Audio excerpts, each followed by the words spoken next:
इसराइल की मकबूजा इलाके इलाक में गुज़िश्ता रोज़ उस वक्त भगदड़, अफरा तफरी और खौफ व दहशत का माहौल देखा गया जब यमन से दागे गए मिसाइल और ड्रोन तैयारों को अमेरिका और इसराइल का दिफाई निज़ाम रोकने में नाकाम रहा। बताया जाता है कि इलाक की मशहूर होटल क्लाब के पास ड्रोन फटकर गिर पड़ा। इब्तदाई इत्तलात में यह कहा गया था कि 25 से ज़्यादा अफराद जख्मी हुए, लेकिन अभी तक हलाकतों को लेकर कोई इत्तला नहीं आई है। यमन के हौसियों के तर्जुमान याहिया सरी ने हमले की तस्दीक की है। जिस होटल के पास ड्रोन फट पड़ा वहां मौजूद सयाह और मुकामी आबादकार भागते हुए देखे गए। हर तरफ चीखो पुकार की आवाजें भी सुनी गई हैं। ताहम अब इसराइल की तरफ से इस बारे में जवाबी कार्रवाई को लेकर कोई रद्द-ए-अमल सामने नहीं आया है।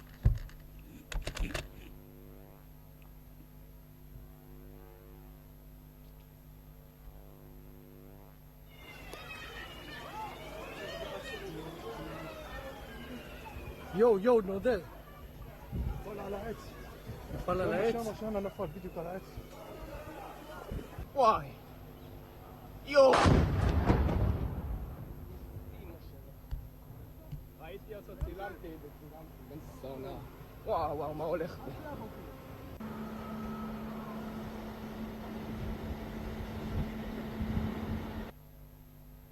מישהו יביא לי משהו חד לדבר. תן לי סכין.